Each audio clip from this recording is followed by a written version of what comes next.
Hey, Magic fans, welcome back. This is your captain speaking here on Capnclydes MTG. Today, we got a few straggler leagues for Bloomburrow and also a new PSA slab scam that you'll want to know about. So before we get started, don't forget, comment, like, subscribe, hit that notification bell. Try and get to 1,000 peeps. Once we do, it's giveaway time, and every milestone after that, it's going to be more giveaways. So roll on in there. Don't forget, we're on Rumble. Links in the description if you want to head us out over there. And there's also some eBay stuff down there too if you want to, buy some cards or something. I mean, come on. Like these feet pictures just ain't working out for me. We got to do something. Anyway, let's get started. So, first thing we have here is the Harvest Stride Host. White and 2 for this uncommon 3/3. Not a bad rate. Whenever it or another rabbit you control enters, target creature you control get +1/+0 until in return. Then draw a card if this is the second time this ability has resolved this turn. So this is going to be an amazing limited card, because we have several cards that have multiple rabbits come into play at one time, which will easily make you give all your stuff +1/+0 and draw some cards. I do believe I might see a rabbit deck in the future in standard that, with this card, might be pretty bomb. Or, I don't know. I don't have a good rabbit analogy. Somebody tell me one in the comment section. Anyway, moving on. Next we have the Balin the Haymaker. Oh, it's another rabbit. Okay, anyway. White, green, and red. For a 4/3. It's legendary creature. Tap 2 untapped tokens you control. Add 1 mana of any color. That's interesting. Tap 3 untapped tokens you control to draw a card. Oh, hello, nurse. And tap 4 untapped tokens you control. Put 3 +1/+1 counters on Balin the Haymaker. It gains trample to end of turn. So like I just mentioned with that last rabbit, there are rabbit cards aplenty. Plus, there are many things that make rabbit tokens so that you can trigger all your rabbit needs. Rabbit needs? Anyway, so this will be really interesting. I think it's going to be the beginning of a rabbit commander deck, probably. Or, if nothing else, someone could at least try one. It doesn't have to be all rabbits, but hey, we got a deck called Thumper. A dum thump. Anyway, so that's a sweet one. Next, we have Valley Floodcaller. A blue and 2 Otter Wizard, 2/2 with Flash. Not bad. You may cast non-creature spells as though they had Flash. That is already an amazing ability in it. Whenever you cast a non-creature spell, birds, frogs, otters, and rats you control get +1/+1 till end of turn. Untap them. Wow, that's something. The fact that this lets you untap your stuff gives you a lot of play. I'm gonna say that. Not only in limited can you swing in, pump your team to kill stuff and untap them. You can also untap them in response to someone swinging in, give your stuff +1/+1, and then start blocking with them. In other formats, depending on what kind of birds, frogs, and otters we got floating around, the fact that you get to untap something could be very, very good for a combo deck. Because you can cast a spell, untap a mana dork or something that has a mana dork-like ability, and just go ham by tap, untap, and some other strange shenanigans maybe. Those might see a little pop up in Commander. But I can't think of any birds, frogs, otters, or rats off the top of my hand that would make this a real good combo piece. However, there are changelings out there that can copy things. So, gotta be careful. So, there we have it. Now, with that being said, that's all the leaks for Bloomburrow. Next, let's talk about PSA slab scamming. So, what you see here is a slab PSA scam card.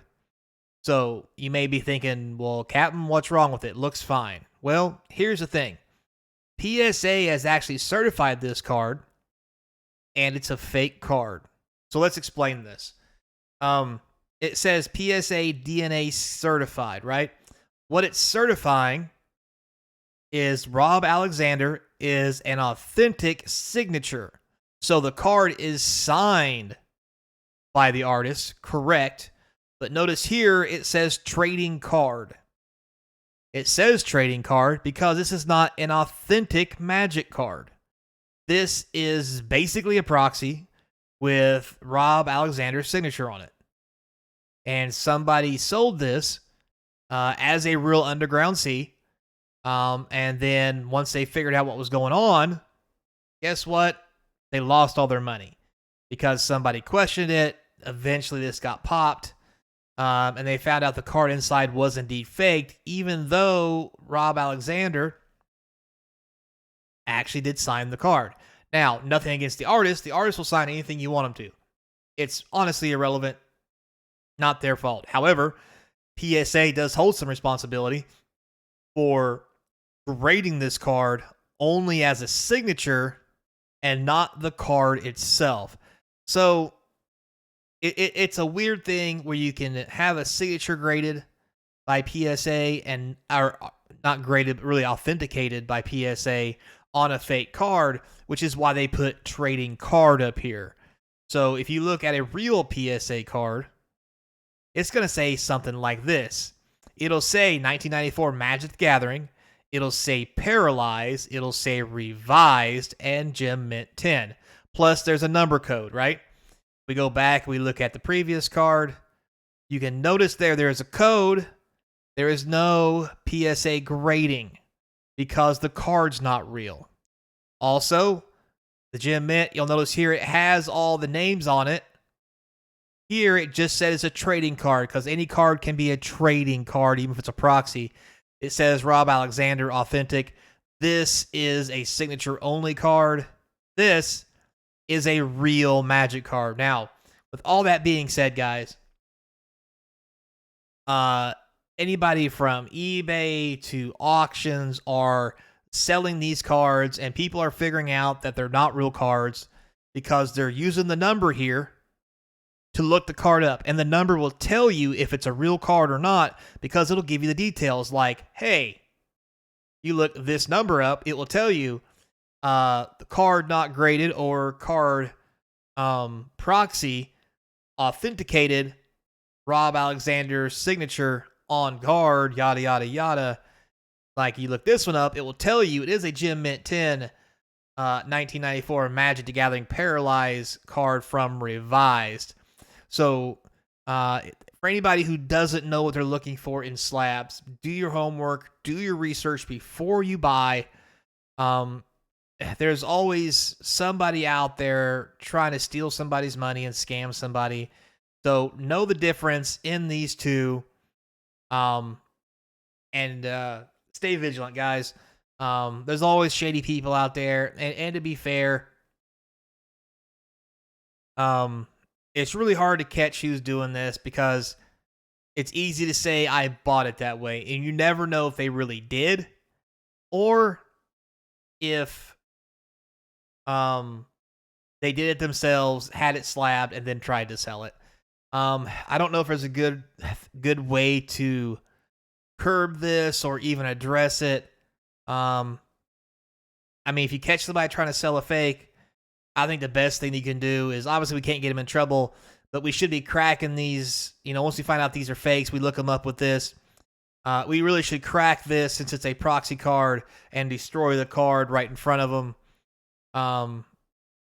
That's just me, and then give them the $5 that the signature is probably worth and tell them to have a nice day. But even then, that might not be the right thing to do, but I mean, what else can we do other than stay vigilant, guys, and remember, there is a difference between these two cards, and don't get fooled by trading card. I've even seen a couple, I didn't put them in here. It just says card up there instead of the title because, again, it was a authenticated signature. Authentic. An authentic signature. So, know the difference, guys. Stay vigilant, stay alert. And if you have any questions, do your homework online. If that's not good enough, call a friend. If that's not good enough, call your local game store. And if you don't trust them, don't buy it. Because worst case scenario, if it's too good to be true, it is too good to be true, and it's just not true. So until next time, be kind, and as always, I hope to see you across from the game table. Hopefully not getting scammed by all these proxies.